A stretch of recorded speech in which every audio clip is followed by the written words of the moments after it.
ونعوذ بالله من شرور أنفسنا ومن سيئات أعمالنا من يهده الله فلا مضل له ومن يضلل فلا هادي له وأشهد أن لا إله إلا الله وحده لا شريك له وأشهد أن محمدًا عبده ورسوله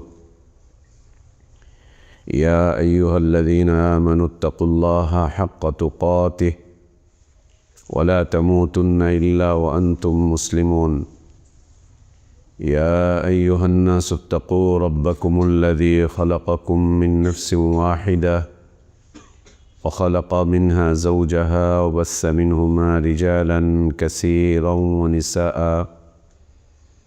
واتقوا الله الذي تساءلون به والأرحام إن الله كان عليكم رقيبا يا أيها الذين آمنوا اتقوا الله وقولوا قولا سديدا يصلح لكم أعمالكم ويغفر لكم ذنوبكم ومن يطع الله ورسوله فقد فاز فوزا عظيما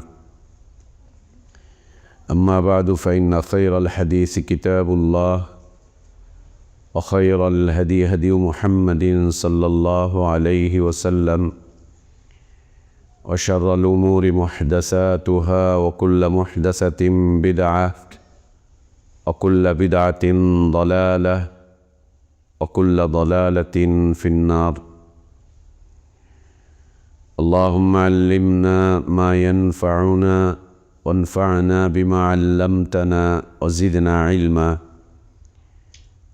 اللهم إنا نعوذ بك من علم لا ينفع ومن قلب لا يخشع ومن نفس لا تشبع ومن دعوة لا يستجاب لها اللهم آت نفوسنا تقواها وزكها أنت خير من زكاها أنت ولينا ومولاها يا حي يا قيوم برحمتك نستغيث أصلح لنا شأننا كله ولا تكلنا إلى أنفسنا طرفة عين سبحانك لا علم لنا إلا ما علمتنا إنك أنت العليم الحكيم সমস্ত প্রশংসা যাবতীয় গুণগান একমাত্র কেবলমাত্র শুধুমাত্র আল্লাহ রব্বুল আলামিন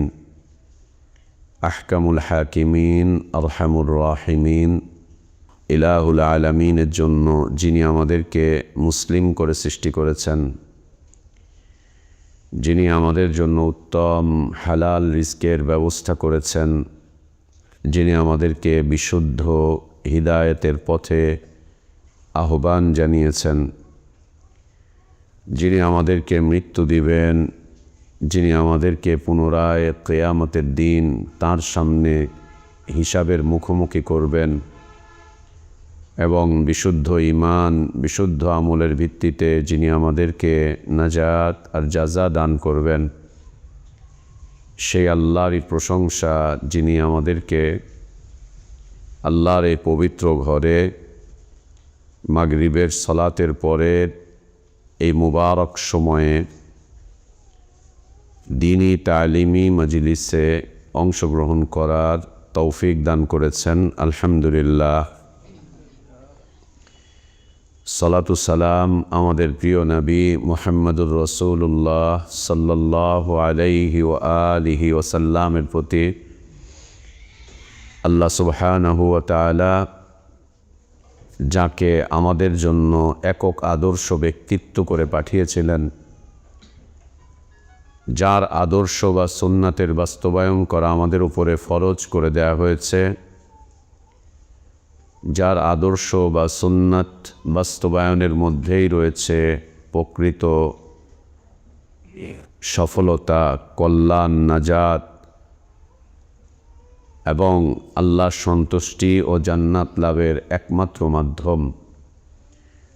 আল্লাহুম্মা সাল্লি আলা মুহাম্মদ ওয়া আলা আলি মুহাম্মদ كما صليت على إبراهيم وعلى آل إبراهيم إنك حميد مجيد اللهم بارك على محمد وعلى آل محمد كما باركت على إبراهيم وعلى آل إبراهيم إنك حميد مجيد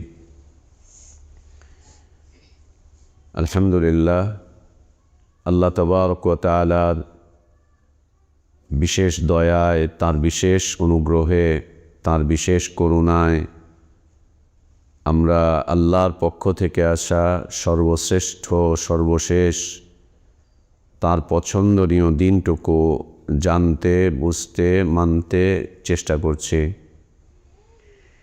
আল্লাহর কাছে আমাদের দোয়া, আল্লাহ আমাদের এদিনই জীবনটুকু কবুল করে নেন, আমাদের ভুলগুলো আল্লাহ সংশোধন করে দেন, গুনাহগুলো, অন্যায়গুলো, অপরাধগুলো আল্লাহ মাফ করে দেন। আল্লাহ আমাদেরকে ঈমান আর ইসলামের প্রকৃত সৌন্দর্যের উপর বেঁচে থাকার তৌফিক দান করেন।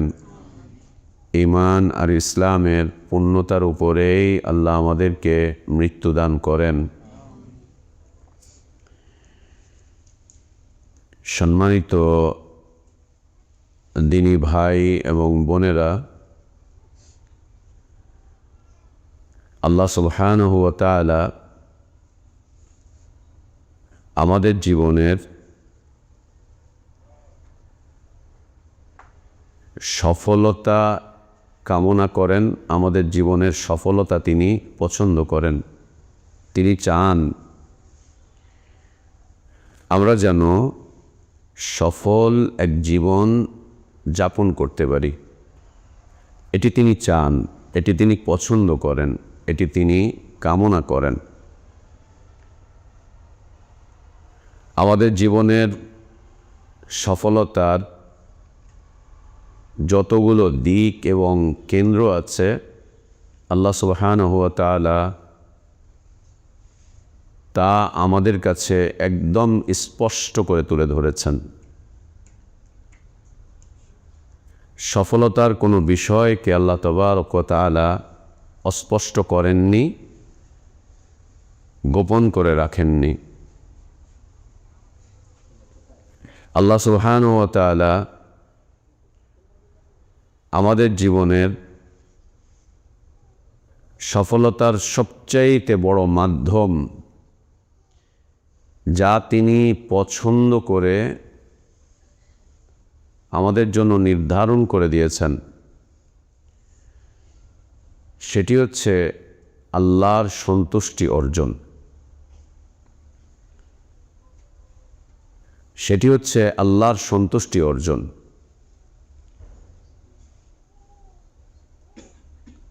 আল্লাহ এটি পছন্দ করেন, তিনি এটি চান আমরা যেন আমাদের দুনিয়ার এই ছোট্ট জীবনে, দুনিয়ার জীবনটা খুব ছোট, দুনিয়াও ছোট, দুনিয়ার জীবনটাও ছোট। দুনিয়াকে অনেক বড় মনে হয়, দুনিয়া কিন্তু খুব ছোট, একদম ছোট। দুনিয়া একদম ছোট। বিজ্ঞানের উৎকর্ষতা যত বাড়বে আমরা তত বুঝতে পারবো যে দুনিয়া কত ছোট। দুনিয়া একদম ছোট, একেবারে ছোট। আর সবচাইতে ছোট জান্নাত 10টা দুনিয়ার সমান। সবচাইতে ছোট জান্নাত 10টা দুনিয়ার সমান। তো দুনিয়া কত ছোট, একদম ছোট। দুনিয়া যেমন ছোট, আল্লাহ সুবহানাহু ওয়া তাআলা আমাদেরকে দুনিয়াতে যে জীবনটা দান করেছেন এটাও ছোট্ট একটা জীবন। এই জীবন বড় কিছু না, একদম বড় কিছু না।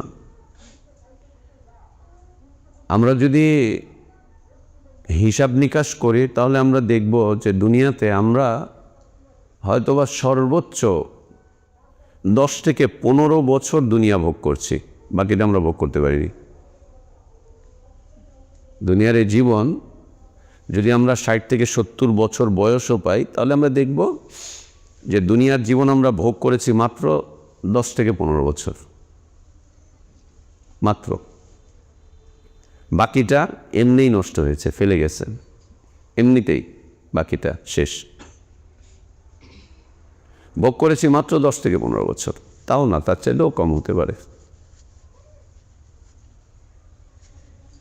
এই ছোট্ট জীবনে আমরা যেন আমাদের জীবনের ছোট ছোট চাওয়া, দুনিয়াতে আমরা যা চাই আল্লাহর কাছে, এগুলো কি অনেক বড় নাকি? চাওয়াগুলো কিন্তু খুব ছোট ছোট। আল্লাহ একটা বাড়ি দাও, একটা গাড়ি দাও, অনেক বেশি চাওয়া এটা? আল্লাহর খাজানায় যা আছে সেই তুলনায় আমরা কতটুকু চাই? একটুখানি, অল্প। মনে করেন 2টা সন্তান হলেই যথেষ্ট। পৃথিবীতে মানুষের সংখ্যা কত এখন? প্রায় 800 কোটি। তার মধ্যে 2টা সন্তান হলে আপনি খুশি? বেশি চাইছেন নাকি? যদি নারী আর পুরুষের সংখ্যা অর্ধেক অর্ধেক হয়, তাহলে 400 কোটি নারী, আপনি একটা মাত্র বউ চাইছেন। বেশি চাইছি আমরা? একদম বেশি না। বিস্তীর্ণ এই পৃথিবী 3-4-5% জমি হলে আমাদের জীবনটা চলে যায়। বেশি চাইছি নাকি আল্লাহর কাছে? একদম না, একেবারেই না। এভাবে যদি আমরা ভাবি, তাহলে আমরা দেখব দুনিয়ার আমাদের জীবনের চাওয়াটা একদম ছোট, একদম অল্প।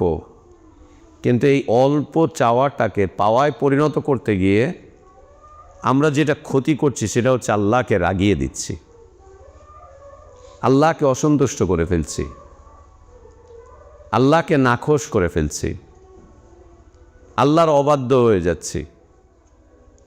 আল্লাহর অবাধ্যতার মধ্যে, ইসিয়ানের মধ্যে, তগিয়ানের মধ্যে আমরা ডুবে যাচ্ছি, একদম ডুবে যাচ্ছি। ছোট্ট ছোট্ট চাওয়াগুলোকে পাওয়ায় পরিণত করতে গিয়ে একদিকে যেমন আমরা আল্লাহর অবাধ্য হচ্ছি, আল্লাহকে রাগিয়ে দিচ্ছি, আল্লাহর অসন্তুষ্টি অর্জন করছি, অন্যদিকে আযাব এবং গজবের রাস্তার মধ্যে নিজেদেরকে ডুবিয়ে দিচ্ছি, ঈমান হারা হয়ে যাচ্ছি, ইসলাম হারা হয়ে যাচ্ছি, নিজের জান্নাতকে হারিয়ে ফেলছি, জাহান্নামের দিকে নিজেদেরকে পরিচালিত করছি, সামান্য একটু চাওয়ার জন্য। অল্প একটু, অল্প একটু চাওয়াকে পাওয়ায় পরিণত করার জন্য। আর দুনিয়ার যে সম্পদ যা আছে, আল্লাহ তাবারক ওয়া তাআলার কাছে এই পুরো দুনিয়া এবং দুনিয়াতে যা কিছু আছে, মাছির একটা ডানার সমপরিমাণের মূল্য রাখে না, সমপরিমাণ মূল্য রাখেন আল্লাহ তাবারক ওয়া তাআলার কাছে। মাছির একটা ডানা,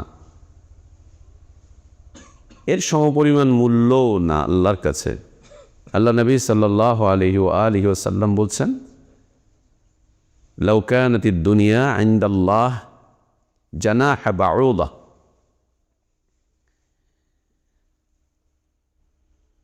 দুনিয়াটা যদি আল্লাহর কাছে একটা মাছির ডানার সমপরিমাণ মূল্যও রাখত, তাহলে আল্লাহ কোনো কাফিরকে, কোনো মুশরিককে এক ঢোক পানিও পান করতে দিতেন না।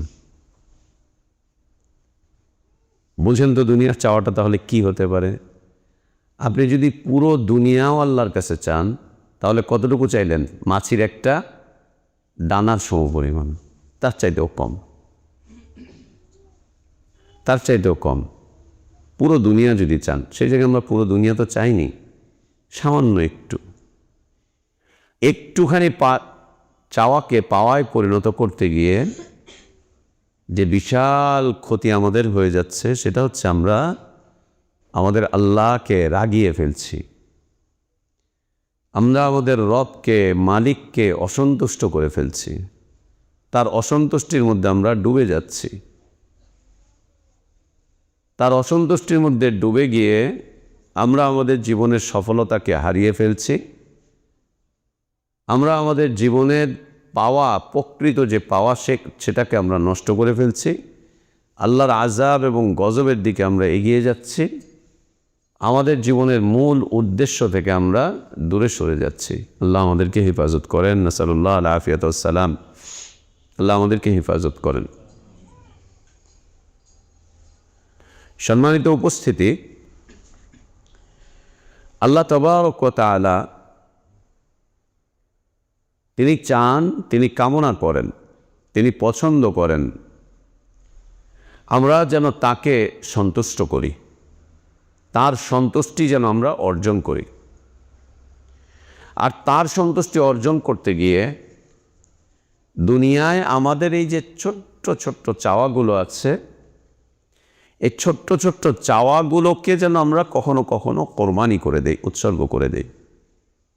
কখনো কখনো আমরা কোরবানি করে দেই, উৎসর্গ করে দেই, ছেড়ে দেই, এগুলোকে যেন আমরা ছেড়ে দিই।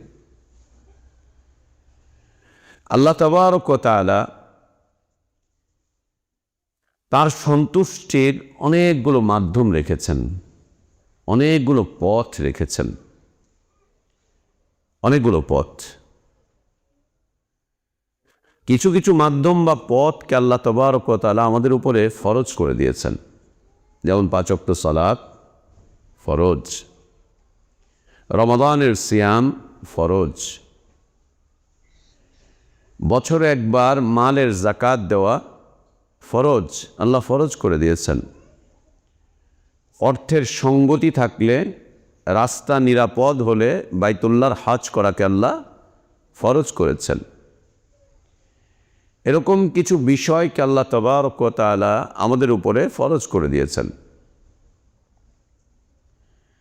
আর কিছু বিষয়কে আল্লাহ তাবারক ওয়া তাআলা আমাদের জন্য নফল করেছেন, যার মাধ্যম দিয়ে আমরা আমাদের রবকে, আমাদের মালিককে, আমাদের ইলাহকে আমরা সন্তুষ্ট করতে পারি। আল্লাহ সুবহানাহু ওয়া তাআলাকে সন্তুষ্ট করার যে মাধ্যমগুলো রয়েছে, সে মাধ্যমগুলোর কিছু মাধ্যম আমরা পালন করে থাকি, সামান্য কিছু, আর কিছু গুরুত্বপূর্ণ মাধ্যমকে আমরা পরিত্যাগ করেছি বা বর্জন করেছি। আজকে এই সংক্ষিপ্ত দার্সে আমাদের থেকে ছুটে যাওয়া 3টা আমল নিয়ে আমরা কথা বলবো। আমাদের থেকে ছুটে যাওয়া 3টা আমল, যে আমলগুলো আল্লাহ তাবারক ওয়া তাআলা খুব পছন্দ করেন, যে আমলগুলোর মাধ্যম দিয়ে আল্লাহর সন্তুষ্টি অর্জনটা খুব সহজ হয়ে যায়, খুব সহজ আল্লাহর সন্তুষ্টি অর্জন, যে আমলগুলোর মাধ্যম দিয়ে আমাদের জীবনের সফলতার রাস্তা উন্মুক্ত হয়ে যায় এবং সফলতার রাস্তাটা খুব ত্বরান্বিত হয়, উন্মুক্ত হয় এবং খুব ত্বরান্বিত হয়। যে আমলগুলোর মাধ্যম দিয়ে আল্লাহ সুবহানাহু ওয়া তাআলা আমাদেরকে দুনিয়াতে এবং আখিরাতে খুব সম্মানিত করবেন, খুবই সম্মানিত করবেন দুনিয়াতে এবং আখিরাতে। এই আমলগুলো আমরা হয়তোবা আংশিকভাবে বা বিচ্ছিন্নভাবে করে থাকি। একে পূর্ণাঙ্গতা বা একে পূর্ণাঙ্গ রূপ দেওয়াটা খুব জরুরি, পূর্ণাঙ্গ রূপ দেওয়াটা খুব জরুরি। এই আমলগুলোর মধ্যে হতে 1 নম্বর আমল, যা আমাদের থেকে ছুটে গিয়েছে, যা আমরা হারিয়ে ফেলেছি, যা এই উম্মত পরিত্যাগ করেছে, একদম ছেড়েই দিয়েছে যান্ত্রিক জীবনের ত্রুটির কারণে, দিন রাতের রুটিন বিনষ্ট করে ফেলার কারণে, যান্ত্রিক ত্রুটি, দিন এবং রাতের রুটিন, সুন্নতি রুটিন ছেড়ে দেওয়ার কারণে। সুন্নতি রুটিন, আল্লাহ আমাদের যে জীবন দিয়েছেন, এই জীবনটা আমরা কতটুকু সময় কোথায় কিভাবে ব্যয় করব, এর একটা রুটিন নবী সাল্লাল্লাহু আলাইহি ওয়াসাল্লাম দিয়ে গিয়েছেন আমাদেরকে। এর একটা রুটিন আল্লাহ নবী সাল্লাল্লাহু আলাইহি ওয়াসাল্লাম আমাদেরকে দিয়ে গিয়েছেন। রাতটাকে কখন, কিভাবে, কতটুকু ব্যয় করব, কোথায় ব্যয় করব, দিনটাকে কখন, কোথায়, কিভাবে ব্যয় করব, পরিপূর্ণ একটা ছক, পরিপূর্ণ একটা রুটিন ইসলাম আমাদেরকে দিয়েছে। নবী সাল্লাল্লাহু আলাইহি ওয়াসাল্লাম আমাদেরকে দিয়েছেন, এবং আল্লাহ নবী সাল্লাল্লাহু আলাইহি ওয়াসাল্লাম যা দিয়ে গিয়েছেন এটা আল্লাহর পক্ষ থেকে অনুমোদিত, আল্লাহর পক্ষ থেকে অনুমোদিত। একে পরিবর্তন করার কারণে, একে বিনষ্ট করে ফেলার কারণে আমাদের জীবনে অস্থিরতা অনেক বেড়ে গেছে। নবী সাল্লাল্লাহু আলাইহি ওয়াসাল্লাম যে রুটিন আমাদের জন্য রেখে গিয়েছেন, যে রুটিন আল্লাহ তাবারক ওয়া তাআলা আল্লাহর মনোনীত, আল্লাহ তাবারক ওয়া তাআলা যে রুটিনকে মনোনয়ন দিয়েছেন, অনুমোদন দিয়েছেন, ওই রুটিন আমাদের জীবন থেকে চলে যাওয়ার কারণে আমাদের জীবনে প্রচুর অস্থিরতা চলে এসেছে, অনেক। আর ওই অস্থিরতার কারণে আমরা এখন বিভিন্ন দুরারোগ্য ব্যাধিতে আক্রান্ত হচ্ছি। এর মাধ্যম দিয়ে আমাদের দুনিয়াও ক্ষতিগ্রস্ত হচ্ছে, আখিরাতও ক্ষতিগ্রস্ত হচ্ছে। আপনি বিশ্বাস করেন, রাত আর দিন তো 24 ঘন্টা, এই 24 ঘন্টার রুটিন আল্লাহ নবী সাল্লাল্লাহু আলাইহি ওয়াসাল্লাম খুব সহজভাবে উপস্থাপন করেছেন, খুব সহজভাবে।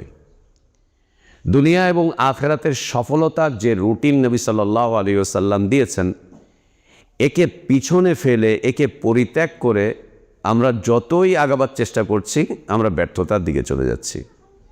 আমাদের জীবনটা অস্থির হয়ে যাচ্ছে, অস্থিরতা চতুর্দিক থেকে আমাদেরকে ঘিরে ফেলছে। এটা মনে করার কোনো সুযোগ নেই যে নবী সাল্লাল্লাহু আলাইহি ওয়াসাল্লাম শুধু সালাত শিখিয়েছেন আর অজু গোসল শিখিয়েছেন আর ফরজ গোসল শিখিয়েছেন। সালাত, অজু, ফরজ গোসল আর রমাদানের সিয়াম আর কিছু ফিকহি মাসআলার জন্য আল্লাহ তাবারক ওয়া তাআলা নবী সাল্লাল্লাহু আলাইহি ওয়াসাল্লামকে পাঠিয়েছিলেন। নবী সাল্লাল্লাহু আলাইহি ওয়াসাল্লাম শুধু এই ফিকহি মাসআলাই রেখে গিয়েছেন না।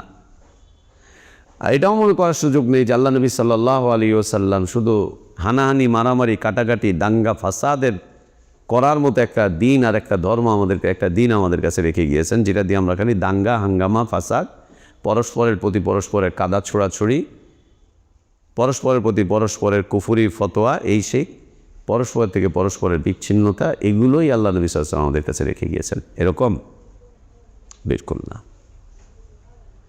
আল্লাহ নবী সাল্লাল্লাহু আলাইহি ওয়াসাল্লামের যে রুটিন ছিল, এই রুটিন মেনে চলার কারণে সাহাবা ইকরাম রাদিয়াল্লাহু আনহুম আজমাইনদের জীবনের অস্থিরতা একদম দূর হয়ে গিয়েছিল, একদম দূর হয়ে গিয়েছিল জীবনের অস্থিরতা। দুনিয়ার জীবনটা অস্থিরতারই জীবন, দুনিয়ার জীবনটা অস্থিরতারই এক জীবন। এই জীবনে মানুষ স্থিরতা পাবে না, বিলকুল না। আপনি দুনিয়ার জীবনকে যত স্থির করতে চান, দুনিয়ার জীবনকে আপনি স্থির করতে পারবেন না, হবে না স্থির। দুনিয়ার জীবন স্থির হবে না, আপনি পারবেন না। দুনিয়ার জীবনটা অস্থিরতার, দুনিয়ার জীবনটা অশান্তির, দুনিয়ার জীবনটা হচ্ছে অপ্রাপ্তির, দুনিয়ার জীবনটা হচ্ছে আপনি যেভাবে চাচ্ছেন সেভাবে সাজাতে পারবেন না, পারবেন না আপনি।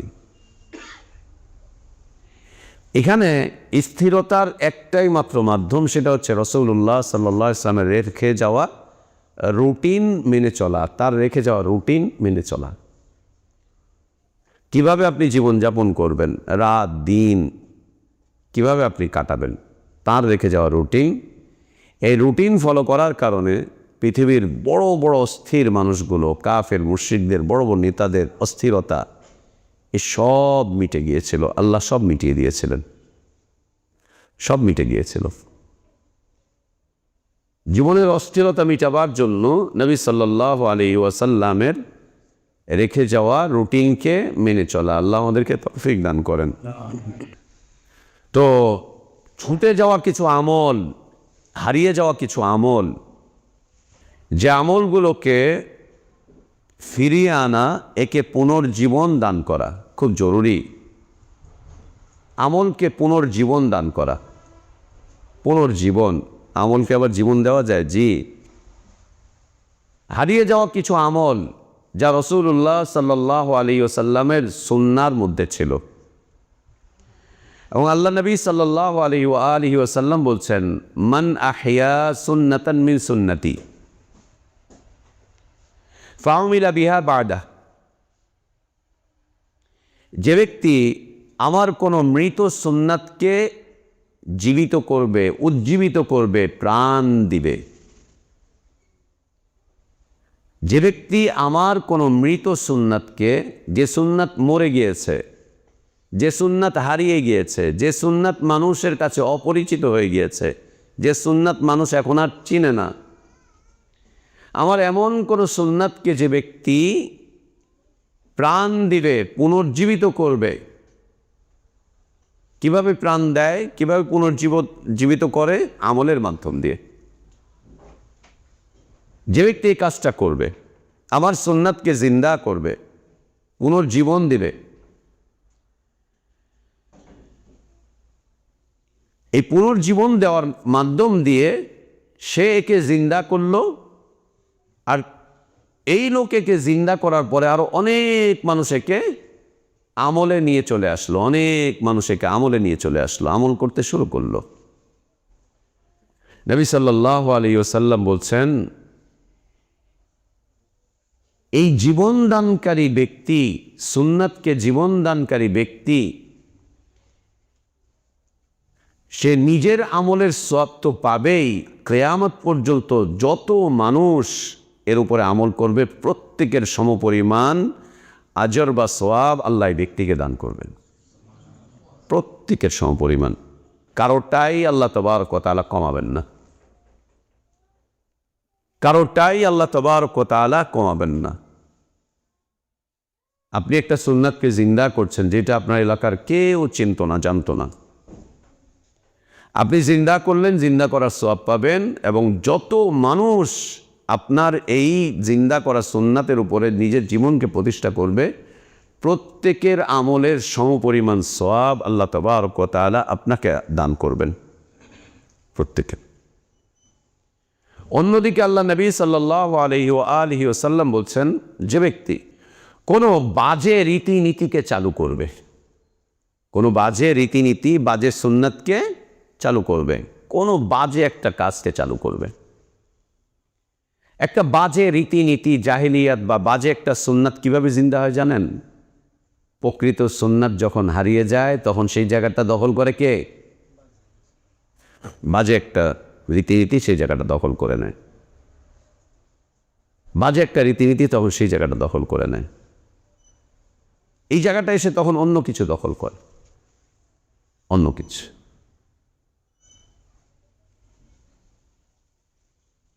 যে ব্যক্তি কোনো একটা বাজে সুন্নাতকে জিন্দা করবে, জাহেলিয়াতকে জিন্দা করবে, জাহেলিয়াতকে প্রাণ দিবে, খারাপ একটা রীতিনীতি যে ব্যক্তি চালু করবে, আর এটা কখন চালু হয়? যখন মানুষ ভালোটা ছেড়ে দেয় তখন মন্দটা শুরু হয়ে যায়। ভালো ছেড়ে দিলেই কি শুরু হয়? মন্দ শুরু হয়। মন্দ এমনি এমনি শুরু হয় না, কিন্তু মানুষ যখন ভালোটা ছেড়ে দেয় তখনই মন্দটা চালু হয়ে যায়, তখনই মন্দটা চালু হয়ে যায়। আর মন্দকে আবার যদি মিটাতে হয় তাহলে কি চালু করতে হবে?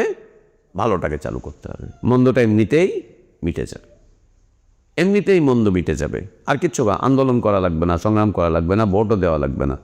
মন্দ মিটাবার জন্য ভোট দেওয়া লাগবে না, ব্যালট পেপারে সিলও মারা লাগবে না, মিছিলও করা লাগবে না, সালাত আদায় করা বাদ দিয়ে মিছিল করা লাগবে না। ইনসাফ প্রতিষ্ঠার জন্য, ন্যায় প্রতিষ্ঠার জন্য সালাত আদায় করা বাদ দিয়ে দেন, সমস্যা নেই, কোনো সমস্যা নেই।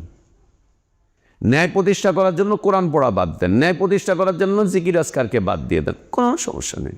ইনসাফ প্রতিষ্ঠা করা বেশি জরুরি, রাষ্ট্রের ন্যায় প্রতিষ্ঠা করা বেশি জরুরি।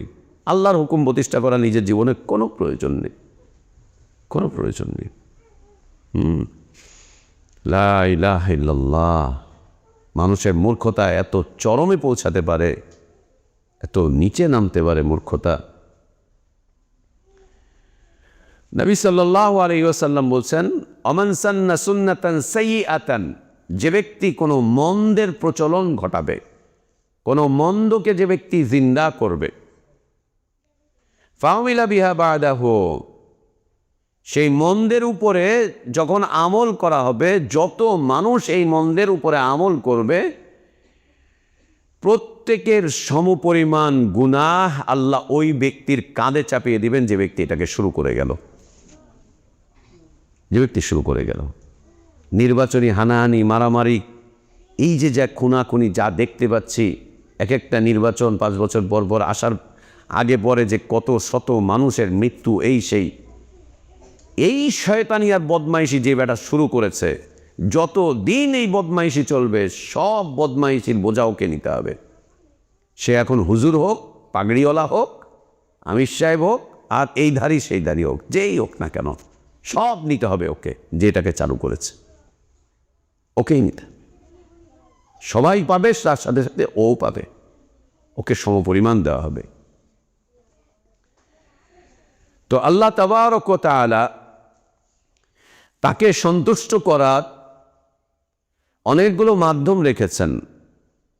কিছু মাধ্যম আমাদের মাঝে জিন্দা আছে, সামান্য কিছু, আর যেগুলো জিন্দা আছে এগুলো হচ্ছে ফরজ বিষয়বস্তুগুলো। কিন্তু নফল বিষয়বস্তুগুলো অধিকাংশই হয় মিটে গিয়েছে অথবা এটা পরিবর্তন হয়ে গিয়েছে। এর মধ্যে একটা হচ্ছে আল্লাহ তাবারক ওয়া তাআলার কাছে খুব পছন্দনীয়, অবিল আসহারি হুম ইস্তাগফিরুন। গভীর রাতে, রাত যখন গভীর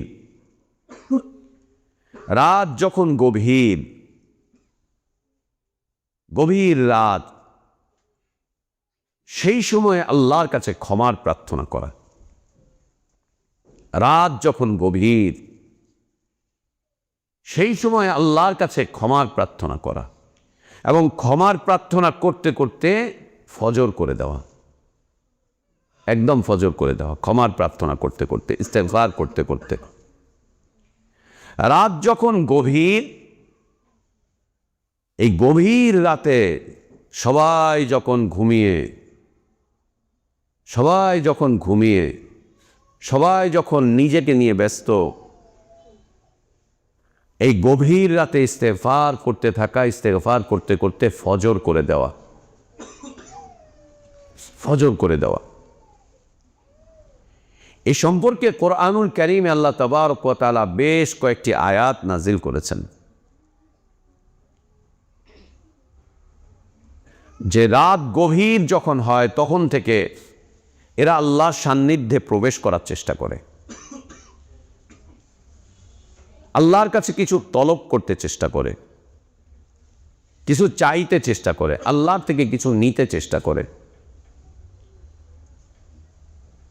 আল্লাহর কাছে নিজের কিছু চাওয়াকে উপস্থাপন করার চেষ্টা করে। এই করতে করতে করতে করতে একদম যখন ফজর হয়ে যায়, ফজর পর্যন্ত সে এই চেষ্টায় রত থাকে। সেটা কি? সেটা হচ্ছে আল্লাহর কাছে ইস্তেগফার করা সাহারির সময় পর্যন্ত। এ আমল আমাদের থেকে একদম উঠে গিয়েছে।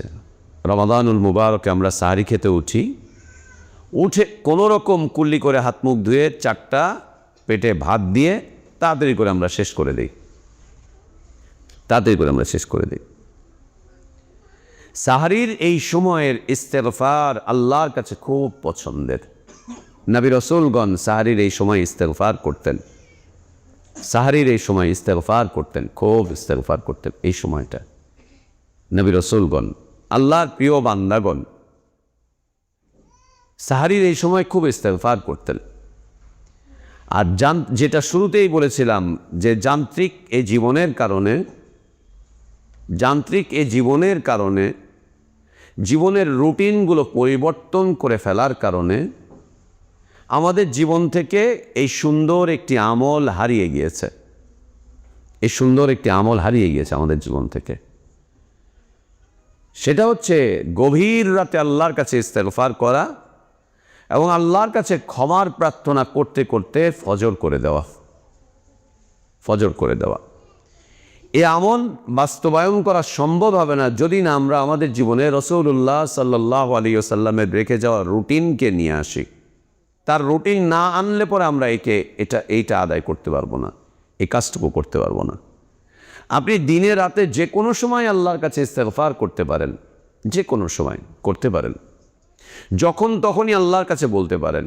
কিন্তু এই রাত গভীরের যে ইস্তেগফার, আর সারা দিনের অন্য সময় যে ইস্তেগফার, এই দুইয়ের মাঝে অসংখ্য পার্থক্য রয়েছে, অসংখ্য পার্থক্য রয়েছে। আল্লাহ তাবারক ওয়া তাআলা সাধারণভাবে ইস্তেগফারের যে ফজিলত দান করেছেন, ইস্তেগফার করার কারণে আল্লাহ তাবারক ওয়া তাআলা যা দান করবেন আমাদেরকে, সে সম্পর্কে আল্লাহ তাবারক ওয়া তাআলা বলছেন, ইস্তাগফিরু রাব্বাকুম ইন্নাহু কানা গাফফারা ইউরসিলিস সামাআ আলাইকুম মিদরারা ويمددكم بأموال وبنين ويجعل لكم جنات ويجعل لكم أنهارا ما لكم لا ترجون لله وقارا استغفروا ربكم তোমরা তোমাদের রবের কাছে ইস্তেগফার করো। যদি ইস্তেগফার করো তোমাদের রবকে তোমরা ক্ষমাশীল পাবে। ইন্নাহু কানা গাফফারা, তিনি ক্ষমাশীল, তিনি ক্ষমাশীল। আল্লাহর কাছে ক্ষমা চাইলে পরে আল্লাহ কি দান করবেন দুনিয়াতে, আল্লাহ নিজেই বলছেন। ক্ষমা চাওয়া এমন একটা ইবাদত যেটা চাইলে পরে গোটা দুনিয়া চাওয়া হয়ে যায় আল্লাহর কাছে। আপনি ইস্তেগফার করলে দুনিয়ার যত চাওয়া আছে প্রত্যেকটা চাওয়াই আল্লাহ পাওয়ায় পরিণত করে দিবেন, এটা আল্লাহর ওয়াদা। কি চান আপনি? আল্লাহ বলছেন, ইউরসিলিস সামাআ আলাইকুম মিদরারা, আল্লাহ তাবারক ওয়া তাআলা আসমান থেকে অনবরত তোমাদের জন্য রিজিক নাজিল করতে থাকবেন। চাইলেন ক্ষমা, দিচ্ছেন রিজিক। আল্লাহ আকবার। চাইবেন ক্ষমা, আল্লাহ দিবেন রিজিক। এবং রিজিক যে দিবেন, আল্লাহ বলছেন একের পর এক রিজিক আসতেই থাকবে, বন্ধ হবে না। অবিরতভাবে রিজিক আসতে থাকবে, অবিরতভাবে রিজিক আসতে থাকবে। রিজিক নিয়ে পেরেশানি, রিজিক নিয়ে মন খারাপ করা, রিজিক নিয়ে টেনশনের মধ্যে পড়া, এটা বন্ধ হয়ে যাবে যদি বান্দা আল্লাহর কাছে ক্ষমার প্রার্থনা করে। আপনি চাইবেন ক্ষমা, আল্লাহ দিবেন রিজিক। আল্লাহু আকবার। চাইবেন ক্ষমা, আল্লাহ দিবেন রিজিক। তাহলে রিজিক বন্ধ হয়ে যায় কেন? ক্ষমার অযোগ্য হলে পরে আল্লাহ রিজিক বন্ধ করে দেন। ভাত খাওয়ান, কাপড় দেন, টাকা পয়সা দেন, ক্ষমতা দেন, কিন্তু রিজিক বন্ধ হয়ে যায়, রিজিক বন্ধ হয়ে যায়। ক্ষমার অযোগ্য হলে পরে রিজিক নিয়ে পেরেশান হয়ে যেতে হয়, রিজিক নিয়ে পেরেশান হয়ে যেতে হয়। আল্লাহ তাবারক ওয়া তাআলার কাছে ক্ষমা চাইলে, ইস্তেগফার করলে, ক্ষমার প্রার্থনা করলে আল্লাহ তাবারক ওয়া তাআলা অনবরত আসমান থেকে রিজিক দিতে থাকেন। একের পর এক, একের পর এক ধারাবাহিকভাবে রিজিক আসতে থাকে আসমান থেকে। আপনার জন্য আসবে, আপনার পরবর্তী প্রজন্মের জন্য আসবে, নাতিপুতিদের জন্য আসবে, তারপরের জন্য, তারপরের জন্য আসতেই থাকবে, আসতেই থাকবে। আর কি দিবেন? ইস্তেগফার করলে পরে আল্লাহ আর কি দিবেন? ওয়ায়ুমদিদকুম বিআমওয়াল, আল্লাহ তোমাদেরকে মালামাল করে দিবেন। টাকা পয়সার চিন্তা, টাকা পয়সার পেরেশানি কমে যাবে।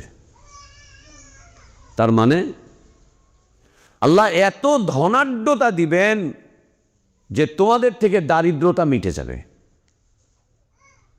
আল্লাহ এত ধনাঢ্যতা দিবেন যে দারিদ্রতা মিটে যাবে, দারিদ্রতা মিটে যাবে। আল্লাহ মালে বারাকাত দিবেন, মালামাল করে দিবেন, মাল দিয়ে দিবেন। আল্লাহ তাবারক ওয়া তাআলা সম্পদ দিয়ে দিবেন। সাহাবীদের জীবনের শেষের দিকে এত সম্পদ আসলো যে সাহাবীরা সম্পদ পেয়ে কান্না করা শুরু করলেন, আল্লাহ তুমি কি আমাদের ইমানি জীবনের বদলা দুনিয়াতেই আমাদেরকে দিয়ে দিবা? সম্পদ সামনে রেখে সাহাবীরা বসে বসে কাঁদতেন আর বলতেন, এ মনে হয় আমাদের ইমান ধ্বংসের পরীক্ষা চলতেছে। দুনিয়া কেন আসলো? না হলে এত কেন আসলো আমাদের কাছে দুনিয়া? এত টাকা কেন আসলো? এত পয়সা কেন আসলো? এত দুনিয়া আমরা পাচ্ছি কেন? এর অর্থ কি আল্লাহ আমাদেরকে দুনিয়া দিয়ে আমাদের আখিরাত বরবাদ করে দিচ্ছেন? বরবাদ করে দিচ্ছেন। আমরা দুনিয়া না পেয়ে পেরেশান, সাহাবীরা দুনিয়া পেয়ে পেরেশান হয়ে গিয়েছিলেন। কেন আসতেছে? কেন আসতেছে? এত পেরেশান হতেন কিছু সাহাবী যে টাকা আসার পরে তারা একদিন তাদের কাছে জমা রাখা তারা বৈধ মনে করতেন না, আসার সাথে সাথে দান করে দিতেন, বের করে দিতেন, বলতেন এটা ফিতনা, এটা ফিতনা, এটা ফিতনা আমাদের জন্য, এটা আমাদের কাছে থাকলে আমাদের ক্ষতি হয়ে যাবে, ফিতনা, বের করে দিতেন, সরিয়ে দিতেন। কার থেকে শিখেছিলেন? রাসূলুল্লাহ সাল্লাল্লাহু আলাইহি ওয়াসাল্লাম থেকে শিখেছিলেন, তার থেকে।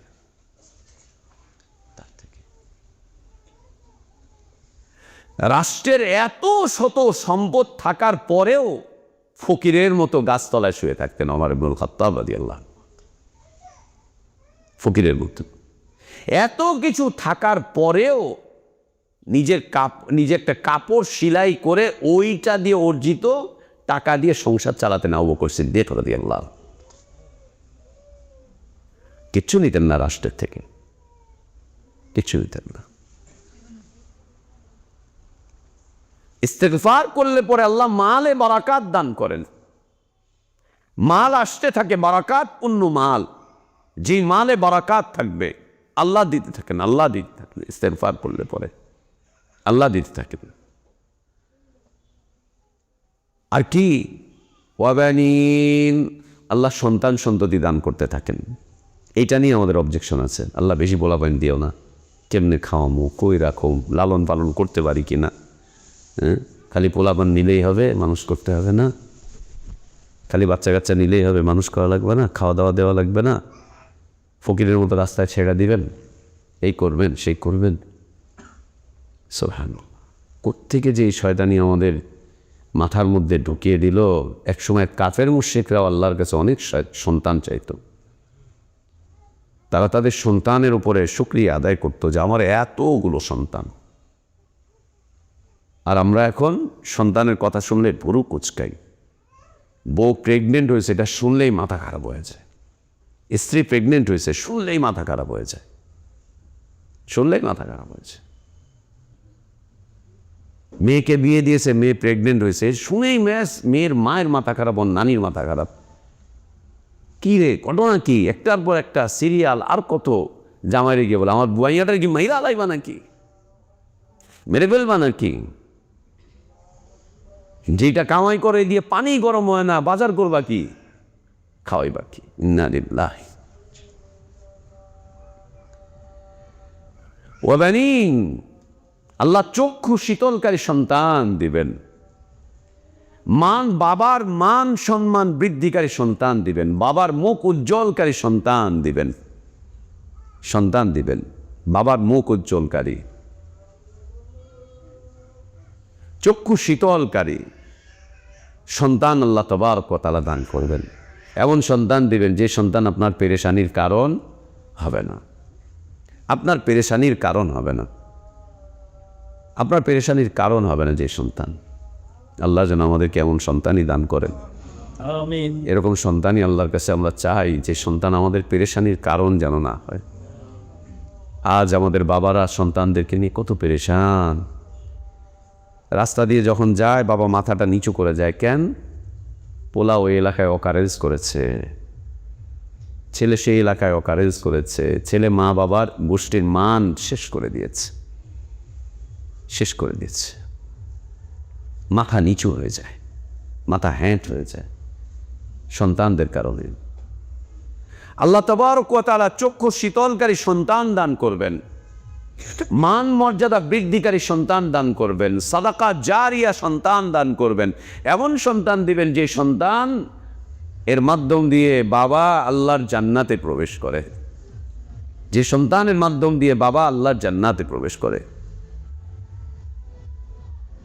ওয়াজআল লাকুম জান্নাত ওয়াজআল লাকুম আনহারা, আল্লাহ পৃথিবীকে বাগ বাগিচা বানিয়ে দিবেন, কোথাও রিজকের কোনো কমতি থাকবে না, কোথাও রিজকের কোনো কমতি থাকবে না, কোথাও রিজকের কোনো কমতি থাকবে না। ফল ফলাদি বাগ বাগিচা দিয়ে ভরে দিবেন। ওয়াজআল লাকুম আনহারা, নদী খাল বিল আর ওর মধ্যে রিজিক মাছ আর আরও কিছু যা আছে সব দিয়ে আল্লাহ ভরিয়ে দিবেন, সব দিয়ে ভরিয়ে দিবেন। আমরা আসার সময় ময়মনসিংহ পার করে যখন এই অঞ্চলে ঢুকছি, ডানে বামে চতুর্দিকে ধান ক্ষেত, পুকুর, মাছ, এগুলো দেখে আমরা নিজেরা আলোচনা করছিলাম। ওই যে ভাইকে বলছিলাম যে আল্লাহ তাবারক ওয়া তাআলা আমাদের দেশে কি দেন নাই। মাটির উপরে আল্লাহ ফসলাদি দিয়েছেন, ফল ফলাদি দিয়েছেন মাটির উপরে। কত ধরনের ফল ফলাদির গাছ, ধান ক্ষেত, গম ক্ষেত, সরিষা ক্ষেত, এই ক্ষেত, ওই ক্ষেত, সেই ক্ষেত। মাটি কেটে কেউ পানি এনেছে, তো ওইখানেও আল্লাহ রিজিক দিয়ে রেখেছেন। কত পদের মাছ, আর মাটির নিচে আল্লাহ কত খনিজ সম্পদ দিয়ে রেখেছেন। গ্যাস, তেল, পেট্রোল, স্বর্ণ, কত কিছু আল্লাহ এই জমিনের নিচে দিয়ে রেখেছেন। কিন্তু কি হয়েছে? মা লাকুম লা তারজুনা লিল্লাহি ওয়াকারা। আল্লাহ অনেক সম্পদ আমাকে দিয়ে রেখেছেন, আমাদেরকে দিয়ে রেখেছেন, কিন্তু আমরা আল্লাহর থেকে বিমুখ হয়ে গিয়েছি, আল্লাহর সাথে সম্পর্ক ছিন্ন করে ফেলেছি। আল্লাহর থেকে সম্পর্ক, আল্লাহর সাথে সম্পর্ক ছিন্ন করে ফেলেছি।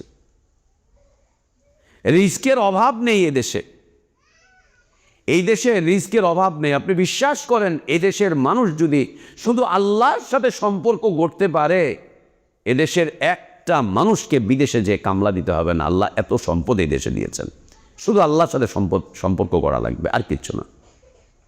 শুধু আল্লাহর সাথে সম্পর্ক করা লাগবে, শুধু আল্লাহওয়ালা হয়ে যেতে হবে, আল্লাহওয়ালা হতে হবে, আল্লাহর সাথে শুধু সম্পর্ক করতে হবে। এদেশের মানুষ কামলা দিতে এখন যে বিদেশে যাচ্ছে, বিদেশিরা কামলা দেওয়ার জন্য আমার দেশে আসবে। আল্লাহ যে সম্পদ, যে রিজিক আমাদেরকে এখানে দিয়ে রেখেছেন। সৌদি আরবে কামলা দিতে আমরা যাই, তাই না? সৌদি আরবে এত ফসলাদি, এত ক্ষেত খামার কোথাও দেখতে পাবেন না। স্বর্ণ বিক্রি করে শাক কিনে খায় ওরা, স্বর্ণ বিক্রি করে মাছ কিনে খায় ওরা, পেট্রোল বিক্রি করে আলু পেঁয়াজ কিনে খায় ওরা, দামি জিনিস বিক্রি করে কম দামি জিনিস খায়। আর আল্লাহ ওগুলো আমাদেরকে মুফতে এমনিতেই দিয়ে রেখেছেন, এমনিতেই দিয়ে রেখেছেন। আর এগুলো উপরে এমনি দিয়ে রেখেছেন, আর মাটির নিচে ওদের কাছে যা আছে ওগুলো আল্লাহ আমাদেরকেও এখানে দিয়ে রেখেছেন। সমস্যা হচ্ছে ওদের সাথে আল্লাহর সাথে সম্পর্ক খুব মজবুত, আমাদের সাথে আমাদের রবের সম্পর্ক খুব দুর্বল, খুব দুর্বল। আমাদের সাথে আমাদের রবের কোনো সম্পর্ক নেই।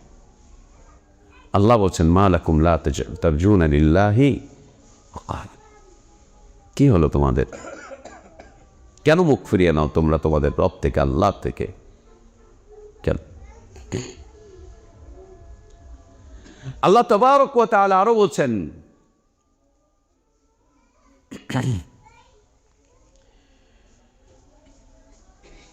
ওয়ায়াজিদকুম কুওয়াতান ইলা কুওয়াতিকুম। যদি আমরা আল্লাহর কাছে ক্ষমার প্রার্থনা করতে পারি, দুর্বল এক জাতি থেকে আল্লাহ আমাদেরকে সবল জাতিতে পরিণত করবেন। আজকে তো ভারত বিরোধী আন্দোলন সংগ্রাম আর স্লোগান দিতে দিতে আমাদের কলিজার পানি সব শুকিয়ে যাচ্ছে, সব শুকিয়ে যাচ্ছে। ওদের বিরুদ্ধে স্লোগান দিতে দিতে, আন্দোলন করতে করতে, সংগ্রাম করতে করতে, বক্তব্য করতে করতে আমাদের সব শেষ হয়ে যাচ্ছে, পুরো এনার্জি শেষ হয়ে যাচ্ছে। আল্লাহ কসম করে বলছি, আল্লাহ এত ক্ষমতা দিবেন, এত শক্তি দিবেন, ও চোখ তুলে তাকাতে পারবে না। প্রয়োজন হচ্ছে শুধু ইস্তেগফার করে আল্লাহর সাথে সম্পর্ক জোড়া। আল্লাহ বলছেন ওয়ায়াজিদকুম কুওয়াতান ইলা কুওয়াতিকুম।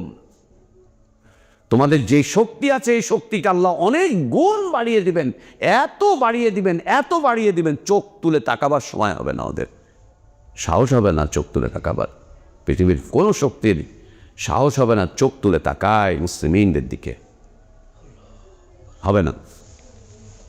তাই হয়েছিল, মক্কার ভুখা নাঙ্গা মানুষগুলো মক্কাতে টিকতে পারতেছে না, চলে আসলো মদিনাতে। মদিনাতে এসে ঘর নেই, খাওয়া নেই, দাওয়া নেই, বাড়ি নেই, ব্যবসা নেই, টাকা নাই, পয়সা নাই। গোটা পৃথিবীর কুফরি শক্তির জন্য তারা মাথা ব্যথার কারণ হয়ে গেলেন, চোখ তুলে তাকাতে পারছে না পৃথিবীর কুফরি শক্তিগুলো। এটাই আল্লাহ তাবারক ওয়া তাআলা এটাই রাখেন। এগুলো আল্লাহ তাবারক ওয়া তাআলা দুনিয়াতে এমনিতেই দিবেন যদি আমরা আল্লাহর কাছে ইস্তেগফার করতে পারি, ক্ষমার প্রার্থনা করতে পারি। আল্লাহর কাছে ইস্তেগফার করতে পারি, ক্ষমার প্রার্থনা করতে পারি, আল্লাহ তাবারক ওয়া তাআলা এগুলো এমনিই দিয়ে দিবেন। আপনি চাইবেন ক্ষমা, আল্লাহ দিবেন এগুলো। আপনি চাইবেন ক্ষমা, আল্লাহ দিবেন এগুলো, আল্লাহ দিবেন এগুলো। এবং হাসান বসরি রাহিমাহুল্লাহ তিনি বলতেন, আল্লাহ তাবারক ওয়া তাআলা দুনিয়ার মানুষের সব চাহিদাগুলো পূরণ করেন একটা আমলের মাধ্যম দিয়ে, সেটা হচ্ছে ইস্তেগফার। সেটা হচ্ছে ইস্তেগফার। সব চাহিদা পূরণ করেন সেটা হচ্ছে ইস্তেগফার। একটা আমলের মাধ্যম দিয়ে দুনিয়ায় আমাদের যত চাওয়া আছে সব আল্লাহ পাওয়ায় পরিণত করবেন। সেটা হচ্ছে আল্লাহর কাছে ক্ষমার প্রার্থনা করা, ক্ষমার প্রার্থনা করা। আর এই ক্ষমার প্রার্থনা করা আল্লাহর কাছে খুব পছন্দের সাহারির সময়। রাত গভীর হতে হতে হতে হতে একবারে যখন শেষের দিকে চলে যায়, ফজরের কাছাকাছি, ফজরের সময় হয়ে যাচ্ছে, এই ইস্তেগফার করতে করতে রাত কাটিয়ে দেওয়া, ফজর করে ফেলা, এই সময়ের ইস্তেগফার আল্লাহ তাবারক ওয়া তাআলার কাছে খুব বেশি পছন্দ, খুব বেশি পছন্দ। এর সাথে আজকের আলোচনার মিল কিসে? সাহারির সময় চলে আসতেছে। এক হচ্ছে শাবান মাসে আমরা যারা পারছি তারা সিয়াম পালন করছি, অন্যদিকে এক মাস ব্যাপী সাহারি খাওয়ার একটা সিজন, এক মাস ব্যাপী সাহারি খাওয়ার একটা মৌসুম আল্লাহ তাবারক ওয়া তাআলা আমাদেরকে দিয়েছেন। এই মৌসুমটাকে যেন আমরা শুধুমাত্র সাহারি খাওয়ার জন্য মসজিদে মসজিদে যে ডাকতে থাকে, মাইক পিটায়, মাইকে ডাকে, ওদিক দিয়ে ঢোল পিটায়, ওদিক দিয়ে টিন দিয়ে বাইরাবাড়ি করে, ওদিক দিয়ে আবার গজল গেয়ে গিয়ে মানুষকে ডাকে, সুবহানাল্লাহ, এগুলো না, ইস্তেগফার করো, ইস্তেগফার করো। সাহারির খাবার রান্না করতে করতে নারীরা ইস্তেগফার করা ছেড়ে দিয়েছে, আমাদের মা বোনেরা, আমাদের স্ত্রীরা। সাহারির খাবার খেতে খেতে, খাবারের স্বাদ নিতে নিতে, খাবারের পানি গ্রহণ করতে করতে, এই সময়, এই খাবারের সময় যে একটা বিশাল গুরুত্বপূর্ণ আমল আছে, এটা আমরা বর্জনই করে দিয়েছি, ছেড়েই দিয়েছি, এটা ছেড়েই দিয়েছি। এটা আমি ছোটোবেলায় বুঝতাম না, আমার দাদাকে দেখতাম এই সাহারির সময় উঠে উনি খুব কাঁদতেন, দোয়া করতেন। আমার দাদাকে দেখতাম, ওনার খাবারটা ওনার এই পাশে রয়েছে, আমরা গিয়ে ডাকতাম, দাদা খেয়ে নেন না, কথা বলতো না। আমার মা গিয়ে ডাকতো, বাবা খান না, কথা বলতো না, কথা বলতো না। কোনো দিন দেখেছি সাহারি খায়নি, একটুখানি পানি পান করে ব্যাস রেগে গেছে, কিন্তু দেখতাম যে লোকটা কাঁদতেছে। কেন কাঁদতেছে বুঝতে পারতাম না, এই সময়টা কেন কাঁদতেছে। অথচ দিন সম্পর্কে এত গভীর কোনো জ্ঞান ছিল না, জেনারেল মানুষ ছিলেন, জেনারেল শিক্ষিত মানুষ ছিলেন, এত গভীর কোনো জ্ঞান ছিল না।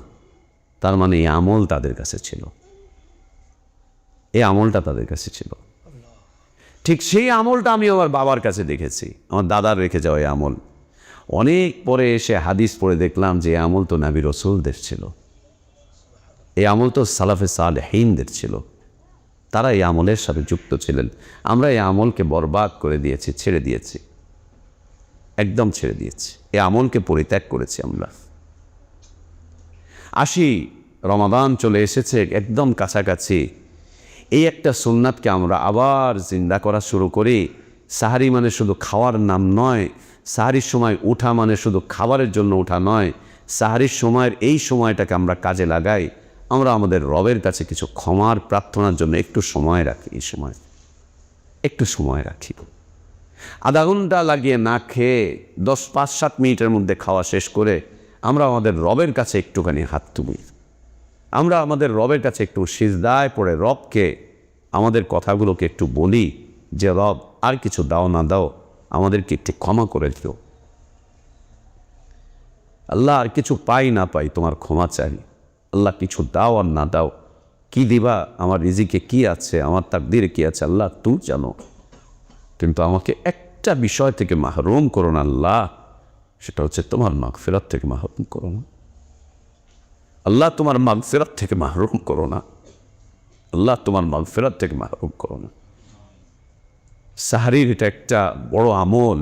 সাহারি মানে শুধু খাওয়া না, শুধু খাওয়া না, 3-4 পদের তরকারি, এরপরে আবার দুধ দিয়ে ভাত খাওয়া।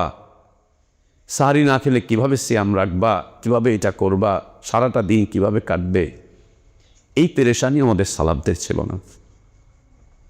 এই পেরেশানি আমাদের সালাফদের ছিল না, একদম ছিল না। আমাদের সালাফদের মাঝে যেটা ছিল, সাহরির সময় তারা আল্লাহর কাছে কেঁদে আল্লাহর কাছে চেয়ে নিতেন, চোখের পানি ফেলে আল্লাহর কাছে চাইতেন, একটা বিষয় চাইতেন। আর ওই একটা চাওয়ার কারণে আল্লাহ তাবারক ওয়া তাআলা তাদের দুনিয়া এবং আখিরাতের জীবনের সফলতা দিয়েছিলেন। কোনো কিছুকে অপরিপূর্ণ রাখেননি আল্লাহ তাবারক ওয়া তাআলা, কিচ্ছুকে না, সবটা দিয়ে দিতেন, সব দিয়ে দিতেন। সেটা হচ্ছে সাহারির সময়ের ইস্তেগফার, আল্লাহর কাছে ক্ষমার প্রার্থনা করা, আল্লাহর কাছে ক্ষমার প্রার্থনা করা। এটা যেন নারীরাও করে, এটা যেন পুরুষরাও করে, এটা যেন যুবকরাও করে, এটা যেন বৃদ্ধরাও করে, এটা যেন আলেমরাও করে, এটা যেন সাধারণ জনগণও করে, তারাও যেন এই কাজটা করে, এটা যেন ধনী দরিদ্র সবাই যেন করে, সবাই যেন করে। একটা স্পেশাল দোয়া, আল্লাহুম্মা গফিরলি, একটা স্পেশাল দোয়া, আল্লাহুম্মা গফিরলি, স্পেশাল একটা দোয়া, একটা স্পেশাল দোয়া। ইন তুআযযিবনি ফাইন্নী ইবাদুক, আল্লাহ তুমি যদি আমাকে ক্ষমা না করে শাস্তি দাও, আমি তো তোমারই বান্দা। আল্লাহ তুমি যদি আমাকে ক্ষমা করে দাও, তুমি গফুরুর রহিম, তুমি গফুরুর রহিম, তুমি গফুরুর রহিম। আল্লাহ, আল্লাহ তুমি আমাকে ক্ষমা করো, আল্লাহ তুমি আমাকে ক্ষমা করো, আল্লাহ তুমি আমাকে ক্ষমা করো, তুমি আমাকে আল্লাহ ক্ষমা করো। আল্লাহর কাছে ক্ষমা চাওয়া, সাহারির এই সময়টা ক্ষমা চাইতে চাইতে চাইতে চাইতে কাটিয়ে দেওয়া, ক্ষমা চাইতে চাইতে কাটিয়ে দেওয়া। আপনি বিশ্বাস করেন, আপনি না খেলে মরে যাবেন না, বেশি খেলে আপনি সুস্থও থাকবেন না। না খেলে মরবেন না, বেশি খেলে আপনি সুস্থও থাকবেন না। আর খাওয়া দাওয়া যা আছে এটা আপনার জন্য মুকদ্দার, আল্লাহ নির্ধারণ করে রেখেছেন। কখনো কখনো জীবনের অবস্থা এমন হয়, খেলেও যা, না খেলেও তা। কিন্তু আমি আপনি যদি আল্লাহর ক্ষমা ছাড়া দুনিয়া থেকে চলে যাই, কি নিয়ে যাব? আমাদের কবরে কে আমাদেরকে ক্ষমা করবেন? আমরা মরে যাওয়ার পরে কে আমাদের জন্য আল্লাহর কাছে ক্ষমার প্রার্থনা করবেন? কে করবেন? আমাদের জন্য কে তওবা করবেন? কে? আমাদেরকে কে কবরে আলো দিবেন? কবরের শাস্তি কে আমাদের জন্য কমিয়ে দিবে? কে? কেউ, কেউ। এ আমল আমরা ছেড়ে দিয়েছি, এ আমল আমাদের থেকে চলে গিয়েছে একদম। রমাদান আসতেছে, আমাদের আলেম ওলামারা শুধু সাদাকা করার আর জাকাত দেওয়ার ওয়াজ করবে, আর বলবে আমার মাদ্রাসায় দিয়ে এই করেন সেই করেন। রমাদানের এই এক শিক্ষা, এই এক আমল আমাদের থেকে উঠে গিয়েছে, আমাদের কাছে এটা নাই, এটা চলে গিয়েছে আমাদের থেকে, একদম চলে গিয়েছে।